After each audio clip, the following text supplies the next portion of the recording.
আজি মানে এয়া অফিচত মানে হাইকোৰ্টৰ ওচৰতে আৰু মই হাইকোৰ্টতে কাম কৰোঁতো হাইকোৰ্টৰ ওচৰতে দাসদা বুলি আছে মানে ভাল বনায় মানে পোলাও এনেকুৱা ভাল নহয় আৰু সৰু সুৰা ওচৰত তেনেকুৱা ভাল নাইও তাতেই দাসদাৰ দোকানতে আজি ভেজ পোলাও খাই দিলোঁ এই লগৰ ইহঁতে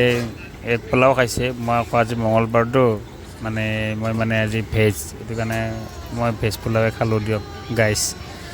ভাল লাগিলে লাইক এটা কৰি দিব